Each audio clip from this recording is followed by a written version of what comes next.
frontline in a climate change war. A recent paper by the International Monetary Fund reveals 3 major climate stresses in the region have intensified since the 1990s. Temperatures have risen by 1.5 degrees, more than twice the global increase of 0.7 degrees. Precipitation, which was already rare and inconsistent, has become more erratic than in other regions. And since 2000, climate disasters such as floods and droughts have caused, on average, the deaths of 2,600 people each year, affected more than 7 billion people each year, and resulted in about $2 billion worth of damage each year. The IMF found countries in the region would need to spend at least 3.3% of their GDP on infrastructure investment to reduce the climate change impact.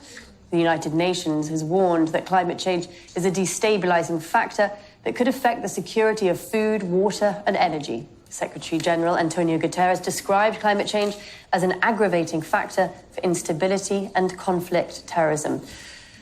Well, Jamal Benomar is a former UN Special Envoy for Yemen and UN Under-Secretary General. He's now chair of the International Center for Dialogue Initiatives, and he joins us live from New York. Thank you for joining us. Can you just first paint us a picture of how these rising temperatures threaten the stability of the Middle East and North Africa?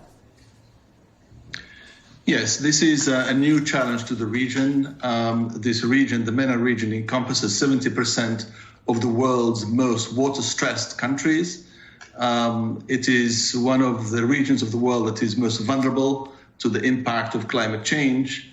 So according to NASA, this region has been subject to almost continuous drought since 1998. For example, the Dead Sea in Jordan has already shrunk by almost a third in the last 2 decades due to lower rainfall, higher temperatures, leading to increased evaporation and water being siphoned off the Jordan River. This is the situation that we see also happening in the Sahel region, where there has been, which is giving rise to a new generation of conflict.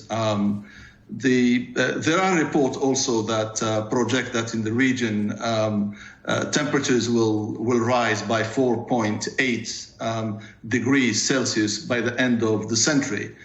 So extended periods of heat combined with increased sandstorms and longer drought periods could make part of the region simply uninhabitable, and which will lead to the collapse of the agricultural sector at a time when the region is already experiencing problems in terms of imports of wheat due to the crisis in the Ukraine.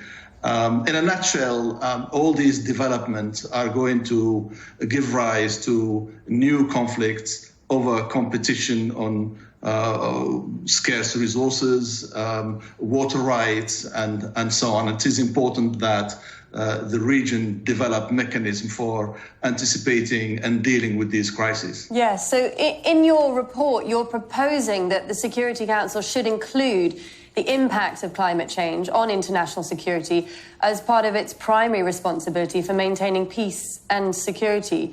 But Russia and India vetoed that proposal 6 months ago. What's it going to take to change their minds?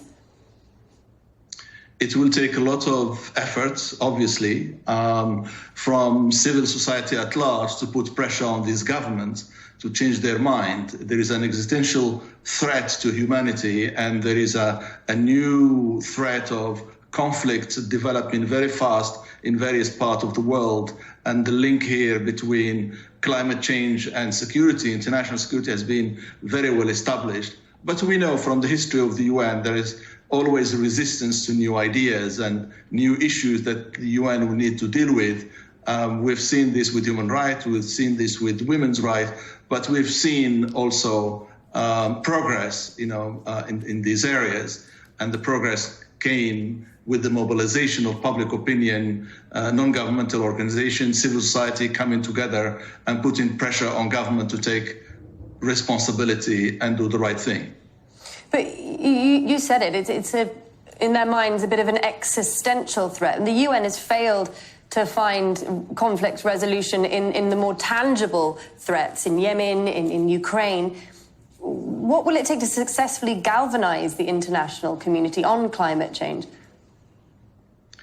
Well, it is true. The UN failed to deal in an appropriate way with various conflicts around the world, and the latest is the conflict in the Ukraine. Everybody knew this crisis was coming, but the Security Council failed to exercise its responsibilities to prevent this conflict. So this is all true, but at the same time, this is an opportunity for the UN. The UN having failed to resolve a number of conflicts, the UN having failed to deal in a meaningful manner with the challenge of COVID-19, when it comes to environment, either the UN will get its act together or it will have the fate of the League of Nations. This is an important forum for international cooperation. If it didn't exist, member states will create something along these lines. I'm sure that public opinion is putting more pressure on government to take their responsibility seriously and make climate change the top priority for a reformed United Nations. Jamal Benomar, thank you for speaking to Al Jazeera.